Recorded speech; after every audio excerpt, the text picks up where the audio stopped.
And this edition of the Shop Talk series, we're with Cam Powers from East Montpelier. East Montpelier. We're at Thunder Road today. We're on the road. Cam, this is your second year in the Tigers? First full year, but second year, yes. So let's start off. Where did you start? Like what division? I started off in 2021. I bought a street stock because I finished 13th in an enduro and said if I can do that, I might as well jump into a race car. And I got a pretty rude awakening with that. That it's not all it's cracked up to be. It can be done with a lot of hard work, but I started in 2021. I ran Labor Day and Milk Bowl. It didn't end very well. And then I ran 22 and 23 in a street stock, and then took a year off and jumped into a Tiger car. One of the times that you ran the enduro, you witnessed a guy almost dead. I sure did. You want to hit on that a little bit? Yep, that was. I definitely second guessed my choices when I watched that happen. I was coming out of turn 2, and I see a Volkswagen Bug get launched about 3 times as fast as he came into the corner, head on into the fence, and then saw him slump over the steering wheel. And when the red flag came out, I was right next to him. I tried to holler your name a little bit, Johnny. Cheap plug you, but no. I was glad to see you're okay, but it was definitely a gut-wrenching moment there. I mean, it was pretty scary. So when you ran street stocks, you ran a number 30, and you run a 30 Tiger. Why the number 30? Well, just my uncle, Sean Fleury, Logan's dad, was always number 31. Obviously, that was Logan's number. That's just how it is. And I always liked the number 29 originally. That was my sports number. And then one year when I was playing basketball in school, I ended up with the number 30. And for whatever reason, that number just stuck, and it's always been my favorite number. So when you show up to the track, who shows up week to week to help you? Like my dad, he's a big part of it. I mean, he helps me a lot in the shop, helps me at the track. I got my cousins, Carson and Graydon, Reggie Irwin, and then Logan's crew, which is also my uncles and cousins. It's a big family thing.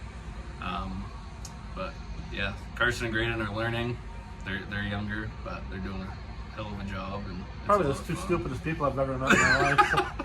Well, we all got to start somewhere, right, Johnny? Oh God, they're gonna hear that. Now, racing doesn't happen without sponsors, and out of pocket it's just not gonna happen. So let's hear about your sponsors. So we got a couple new ones this year, actually. My primary sponsor on the hood, Derek McGrath over at DM Painting and Staining. He jumped on board last year, and he was all very excited when I asked him if he wanted to be my primary this year, and we worked out some deals and it ended up happening. I also got Young Guns Construction, which is Raymond Young out of Lyndonville, Danville, St. Johnsbury area. I got Number One Lock Security, their return sponsor from last year. I got Williams Tile Installations, Ray Williams from Eastbury. He's a return sponsor, and I have another new sponsor, Northeast Epoxy Works, Connor Beck out of Waterbury. He just started this business, and we talked a little bit, and I wanted to get him some exposure. So big help, I bet. Absolutely, I can't thank my sponsors enough. It takes a lot of time and money and effort to do this, and some people can do it on their own, but me personally, I cannot. So I'm very thankful for the people that jumped on board, because without them, none of this would have been possible. So when you strap into that car, do you get the jitters, or do you get that when you go out on the track? I do. So usually the morning of the race, like this morning, obviously today's just practice, but I get the jitters, I get the anxiety, I get the nervous, I overthink a little bit. And then same thing when I'm about to go out on the track, when I'm tightening my belts and putting my helmet on it, you definitely get that feeling in your gut. But as soon as you get on the track and the green flag drops, it's just, your mind just clears, and there's no feeling like it. When they say racing's a drug, they're serious. It's a drug.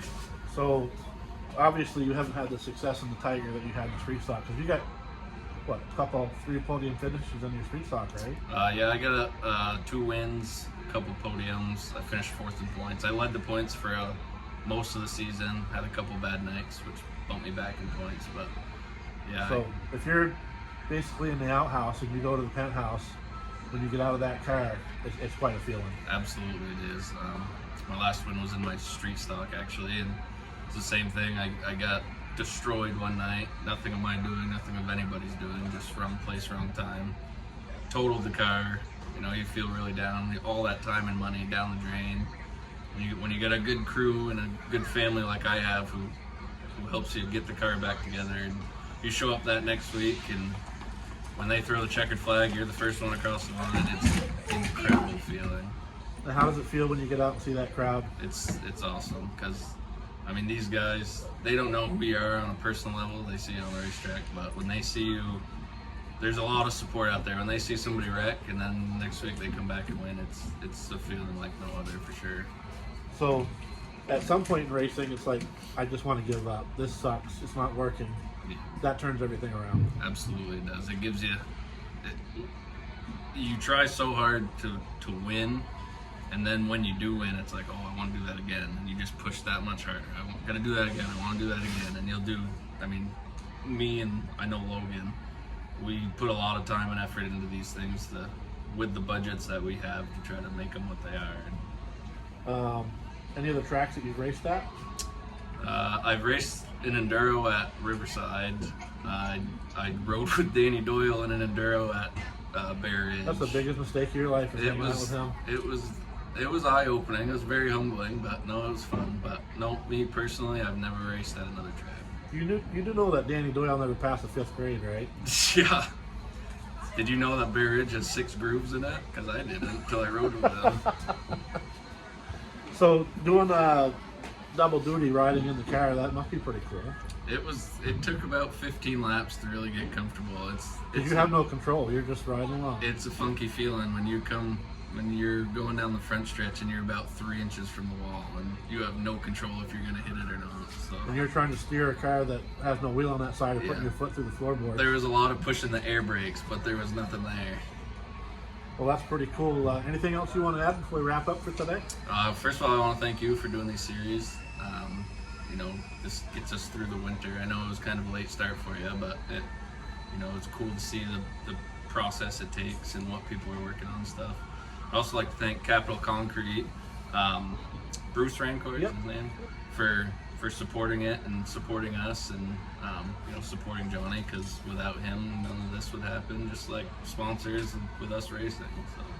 Well, I appreciate you taking the time out of the day. I know today's practice today, and tomorrow starts the season. Good luck in 26. Thank you very much.